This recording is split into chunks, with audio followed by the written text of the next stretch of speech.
my fellow Americans. Tonight, I want to speak with you about our nation's unprecedented response to the coronavirus outbreak that started in China and is now spreading throughout the world. Today, the World Health Organization officially announced that this is a global pandemic. We have been in frequent contact with our allies, and we are marshaling the full power of the federal government and the private sector to protect the American people. This is the most aggressive and comprehensive effort to confront a foreign virus in modern history. I am confident that by counting and continuing to take these tough measures, we will significantly reduce the threat to our citizens, and we will ultimately and expeditiously defeat this virus. From the beginning of time, nations and people have faced unforeseen challenges, including large-scale and very dangerous health threats. This is the way it always was and always will be. It only matters how you respond, and we are responding with great speed and professionalism. Our team is the best anywhere in the world. At the very start of the outbreak, we instituted sweeping travel restrictions on China and put in place the first federally mandated quarantine in over 50 years. We declared a public health emergency and issued the highest level of travel warning on other countries as the virus spread its horrible infection. And taking early, intense action, we have seen dramatically fewer cases of the virus in the United States than are now present in Europe. The European Union failed to take the same precautions and restrict travel from China and other hotspots. As a result, a large number of new clusters in the United States were seeded by travelers from Europe. After consulting with our top government health professionals, I have decided to take several strong but necessary actions to protect the health and well-being of all Americans. To keep new cases from entering our shores, we will be suspending all travel from Europe to the United States for the next 30 days. The new rules will go into effect Friday at midnight. These restrictions will be adjusted subject to conditions on the ground. There will be exemptions for Americans who have undergone appropriate screenings, and these prohibitions will not only apply to the tremendous amount of trade and cargo, but various other things as we get approval. Anything coming from Europe to the United States is what we are discussing. These restrictions will also not apply to the United Kingdom. At the same time, we are monitoring the situation in China and South Korea, and as their situation improves, we will reevaluate the restrictions and warnings that are currently in place for a possible early opening.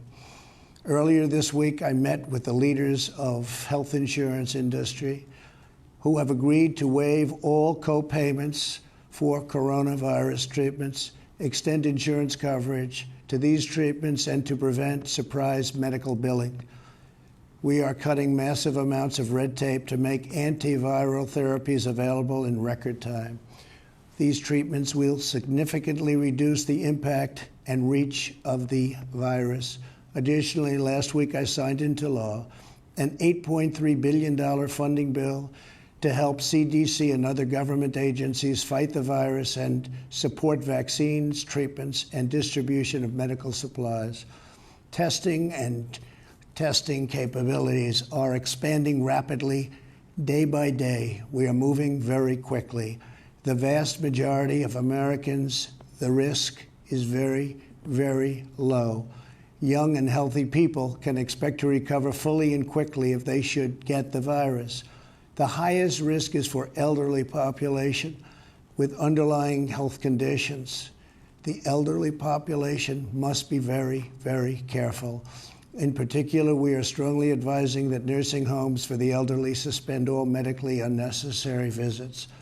In general, older Americans should also avoid non-essential travel in crowded areas. My administration is coordinating directly with communities with largest outbreaks, and we have issued guidance on school closures, social distancing, and reducing large gatherings. Smart action today will prevent the spread of the virus tomorrow.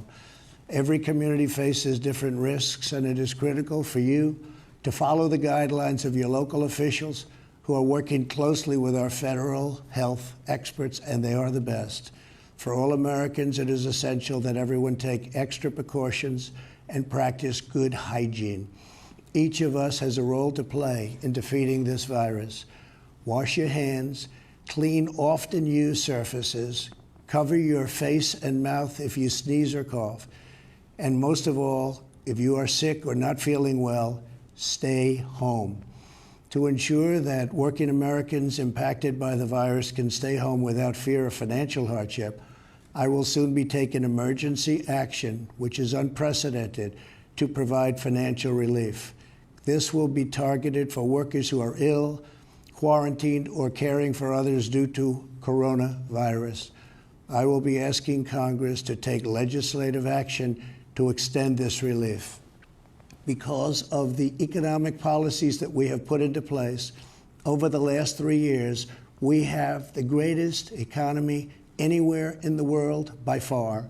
Our banks and financial institutions are fully capitalized and incredibly strong.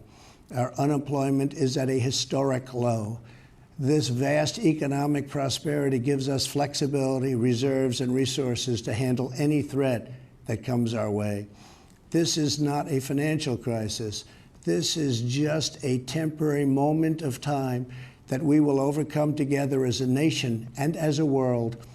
However, to provide extra support for American workers, families, and businesses, tonight I am announcing the following additional actions. I am instructing the Small Business Administration to exercise available authority to provide capital and liquidity to firms affected by the coronavirus.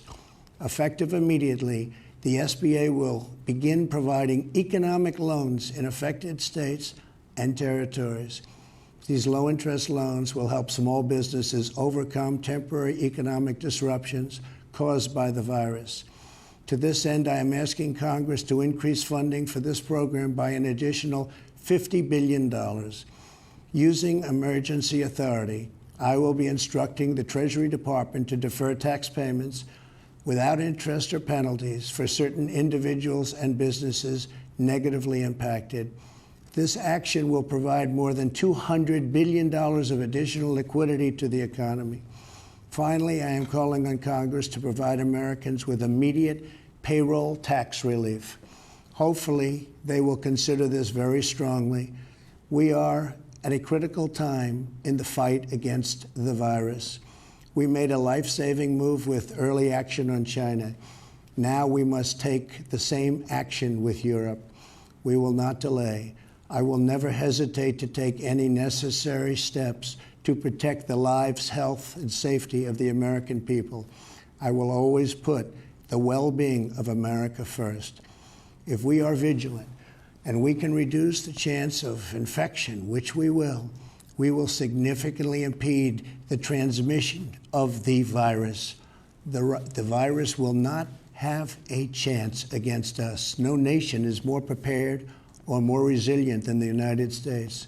We have the best economy, the most advanced health care, and the most talented doctors, scientists, and researchers anywhere in the world.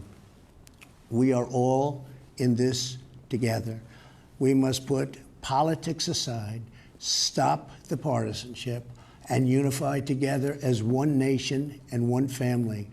As history has proven time and time again, Americans always rise to the challenge and overcome adversity.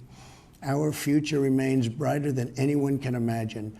Acting with compassion and love, we will heal the sick, care for those in need, help our fellow citizens, and emerge from this challenge stronger and more unified than ever before. God bless you, and God bless America. Thank you.